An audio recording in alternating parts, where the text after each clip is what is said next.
Olá, muito boa tarde. Neste domingo, a Igreja Católica recorda duas figuras centrais do catolicismo, São Pedro e São Paulo. Os textos propostos para as missas deste domingo apresentam traços da personalidade e da ação de cada uma destas figuras e serão textos agora analisados pelo Padre Robson Cruz e o Padre Vítor Gonçalves, párocos em Lisboa. Boa tarde, obrigado antes de mais por estarem neste programa. Padre Robson, perguntava-lhe, antes de irmos diretamente aos textos que se escutam nas missas, porque é que a Igreja Católica juntou estas duas figuras na mesma celebração? Sim, certamente que é também, digamos, uma festa de São Pedro e São Paulo, duas figuras, mas é também a festa de dois aspectos fundamentais que a Igreja vive, não é? Que é Pedro, responsável pela comunhão, Paulo, que é responsável pela missão, que só juntos é que se pode compreender o que é o mistério da Igreja. E por isso, a partir do século III, né, recordando que eles morreram, digamos, mais ou menos no mesmo período histórico, na mesma cidade de Roma, não é? Que viveram naquele espaço, né, estão unidos em duas dimensões fundamentais do ser cristão. A dimensão de comunhão, que são chamados a viver como em cristãos, a dimensão de missão, que foi a tarefa que o Senhor nos confiou. Padre Vítor, estão aqui em causa duas sensibilidades da experiência do catolicismo? Não. Duas sensibilidades. Creio que estão presentes a unidade de todas as sensibilidades, porque poderíamos, às vezes, muito simplisticamente, associar Pedro um bocado mais à estrutura, Paulo ao desafio de ir por todo o mundo, mas criando estruturas... Mas não foi uma realidade que gerou até mesmo confrontos e diálogos entre os dois? Exatamente. Os evangelhos mostram-nos, a certa altura, dizer, então, muito bem, tu dedicas-te mais aos judeus, vou-me dedicar, vou-me dedicar aos gentios. Contudo, eu creio que, e isso é que é bonito, sempre a perspectiva da Igreja foi de os unir, e tanto é que os uniu numa mesma festa. Curiosamente, ainda hoje, na geografia de Roma, fala-se da Basílica de São Pedro e da Catedral de São Paulo extramuros, porque assinalam um pouco, segundo a tradição, o lugar do seu martírio, mas ao mesmo tempo mostra essa dimensão do fora, do sair, esta dupla dimensão da comunhão e da missão. Não são tensões, ou melhor, são, mas são em ordem, de facto, à riqueza que é a dimensão da fé. E, no fundo, nós encontramos isso, se calhar, num dualismo muito simples. Nós somos corpo e espírito unidos, não separados. Há uma realidade estrutural da Igreja que não se pode também tirar, mas há uma dimensão que a lança sempre, constantemente, para além das fronteiras e dos muros, por mais grandes que se queiram colocar. E terão sido sempre, enfim, duas perspectivas que permaneceram ao longo da história da Igreja, não é? E que constroem a própria Igreja. São da essência da Igreja. Vejamos os textos então que se escutam neste domingo, Padre Robson. O que é que eles nos dizem acerca de São Pedro e São Paulo, acerca da personalidade, acerca também da ação que tiveram? Desde logo a primeira leitura. Nós começamos com o capítulo 12 do livro dos Atos dos Apóstolos, que tem uma breve introdução histórica que diz: Herodes, e este Herodes é Herodes Agripa, portanto, é neto do Herodes o Grande, que é mencionado no início do Evangelho de Mateus, começa por dizer que, depois de ter mandado prender Tiago e que o matou à espada, e, portanto, deu-lhe o tratamento que a Mishnah supõe que é dado àqueles que são assassinos e apóstatas, não é? E vendo que isso agradava aos judeus, resolveu prender Pedro também. Ou seja, Herodes Agripa I queria fazer de Pedro um espetáculo para a multidão de judeus. Por um lado, porque isso, digamos assim, de alguma forma reforçava o seu poder, uma vez que Herodes Agripa conseguiu reunir novamente o território de Israel sob o seu governo. Por outro lado, dando-lhe uma punição exemplar, não é? Serve, digamos assim, de forma a prevenir futuros incidentes, não é? Ou seja, Herodes tem como plano fazer de Pedro um espetáculo para a multidão. E é curioso porque o relato começa depois com um relato de libertação, não é? Pedro, na prisão, preparado para ser sentenciado, provavelmente também morrendo à espada para cumprir as normas, não é? Do Tratado de Sanedrim. Ora, o que acontece é ao contrário, não é? Num contexto, digamos assim, misterioso, em que se fala do anjo do Senhor, de celas que se abrem, de Pedro que é liberto, a tal ponto que ele próprio nem queria acreditar, pensando estar a dormir, não é? Pedro finalmente está livre, não é? No meio, digamos assim, da cidade. E ele pode proclamar aquilo que é a frase final desta leitura. Agora sei realmente que o Senhor enviou o seu anjo e me libertou das mãos de Herodes e de toda a expectativa dos judeus. Ou seja, em vez de Pedro ser um espetáculo para os judeus, a vida de Pedro é que se torna espetacular e torna-se um lugar concreto onde Deus manifesta o seu poder. Por um lado, está a mostrar nada pode encarcerar a palavra de Deus.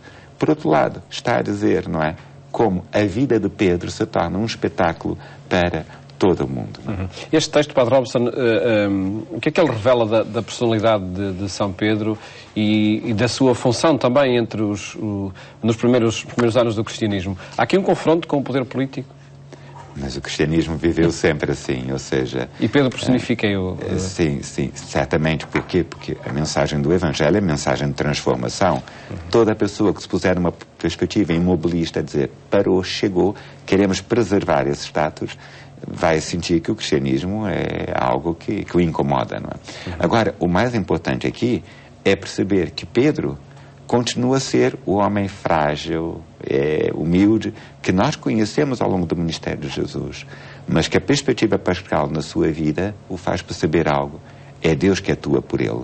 Enquanto, até aos relatos da paixão, nós vemos Pedro sempre, de alguma forma, a tentar mostrar até onde era capaz de ir, até pegar uma espada e cortar a orelha de um dos soldados.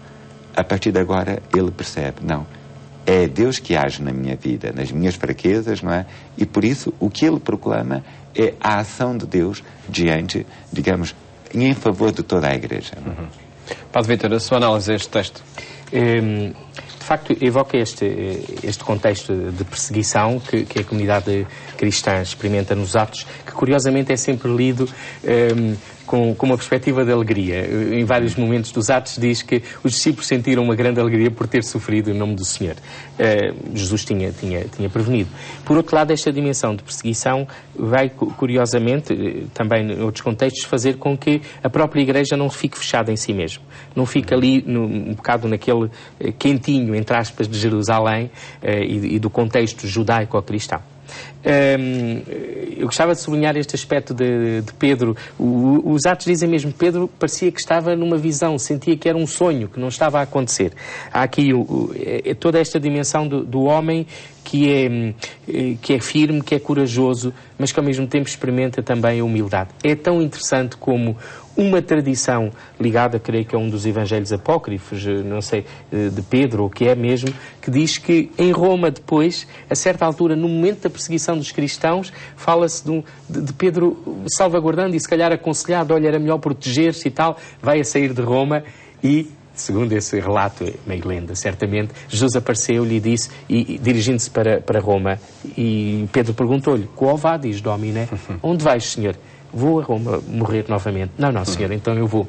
E desse ato de humildade vem a tradição de Pedro ter sido crucificado, também martirizado, mas ter pedido para ser crucificado de cabeça para baixo. Não era digno de morrer da mesma maneira que o seu mestre e senhor. Ora bem, à volta de Pedro, depois, a história tece toda esta dimensão de eixo, esta dimensão, de facto, da comunhão, daquele que faz a comunhão com as igrejas, que ao longo da história teve as suas fragilidades, temos que as contextualizar, que originou um bocadinho, com muitos outros fenómenos políticos, falávamos aqui, políticos à volta, dos grandes cismas, quer o cisma do Oriente, quer o cisma do Ocidente. Contudo, aquilo que de facto é fulcral aqui é esta dimensão de Pedro tomar consciência cada vez mais que é um instrumento nas mãos de Deus, que o Senhor o liberta e é Ele liberta também a Igreja nas suas fragilidades, não para uma dimensão de sucesso e de opulência, mas para uma dimensão de serviço. E passamos à análise da segunda leitura, que se escuta nas Eucaristias deste domingo, é da segunda epístola de São Paulo a Timóteo, no capítulo 4, em que contexto é que aparecem estas palavras pronunciadas por São Paulo: combati o bom combate, terminei a minha carreira, guardei a fé. Paulo, nesta segunda epístola a Timóteo, autenticamente está já a fazer uma despedida antevendo que o facto de ter apelado para ser julgado junto do imperador romano, não é? Provavelmente vai precipitar a sua morte. Paulo começa por colocar isso quase num contexto litúrgico, não é? Diz, eu já estou oferecido em libação, como era costume derramar uma bebida sobre o cordeiro que ia ser oferecido no altar do santuário em Jerusalém. Paulo diz, também eu estou preparado para isso. E Paulo depois usa esta metáfora, combati o combate, terminei a minha carreira, guardei a fé. É curioso porque Paulo está a usar não uma metáfora militar, mas uma metáfora desportiva. Como se houvesse um campeonato, e nós vamos estar agora em contextos grandes, acontecimentos esportivos, podemos perceber, não é, qual é a necessidade de esforço, de treino, de constância, não é, de capacidade de arriscar tudo. E Paulo diz, para quê? Para receber uma coroa de justiça. Este contexto de receber a coroa de justiça, que já no capítulo 9 da 1 Coríntios Paulo tinha utilizado, não é? É que dá certamente esta força. E Paulo diz, porque a minha vida agora torna-se um modelo daquilo que Deus quer realizar em todos os cristãos. O Senhor esteve a meu lado e deu-me força. Repare que a nossa expressão dar força, talvez pensar, eu estava cansado e pronto, não é alento. A expressão que é utilizada em grego é endynamisen, ou seja, nós usamos muitas vezes as palavras inglesas, agora, empowerment, deu-me dinamismo intrínseco, deu-me capacidade de ir mais além, entende? Porque foi, de facto, uma mudança radical na minha vida, né? E Paulo, por isso, sabe, entende? Que a sua vida torna-se, por isso mesmo, né, um testemunho daquilo que pode acontecer em todos os cristãos quando se deixam contagiar pela missão do Evangelho. Estas são palavras, Padre Vítor, que traduzem muitas vezes o que foi a eloquência, o que foi, enfim, a nobreza do percurso de São Paulo. E principalmente onde ele não é sem apologia nenhuma pessoal, mas onde ele se apresenta a ele próprio como esse testemunho vivo. Nós estamos, de facto, no contexto da prisão, deve ser um dos últimos textos de São Paulo, é assim uma espécie de testamento do apóstolo que ele dirige a este Timóteo, um discípulo muito querido, a quem dirige 2 cartas, esta é a segunda, e no fundo é um bocadinho, olha, tens aqui o exemplo de como é possível, não é possível só pelas minhas forças, mas as minhas forças são importantes, mas a elas se junta esse dinamismo, este dinamismo intrínseco que me deu a graça de Deus. O Senhor também me liberta, Ele também fez uma experiência de libertação. Os Atos falam-nos, creio que no capítulo 16, semelhante à de Pedro, também de ser libertado da prisão, e porque deu-me força para que por meu intermédio a mensagem do Evangelho fosse plenamente proclamada e todos os pagãos a ouvissem.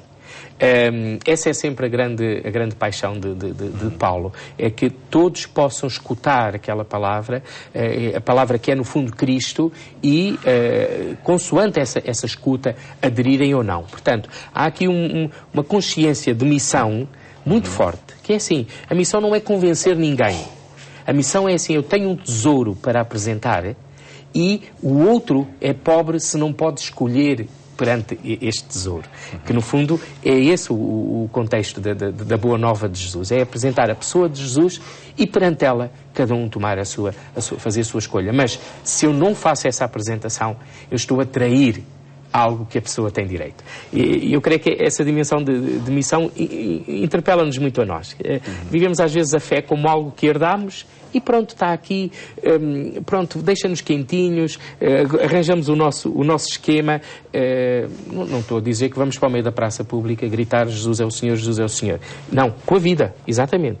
Combati o bom combate, terminei a minha carreira, guardei a fé. Este guardar não tem nada o sentido de o pôr numa caixa fechada. Tem o sentido de testemunhei, ofereci. E bem poderíamos continuar aqui neste texto, mas temos de passar ao Evangelho, que é de São Mateus, no capítulo 16. Voltamos a falar aqui de São Pedro e para essa função de primeiro Papa, chamemos assim, é isso que está em causa? É fundamentalmente, quer dizer, é a função da Igreja, não é? Portanto, é assim, Pedro existe para a Igreja, o Papa existe para a Igreja, não é?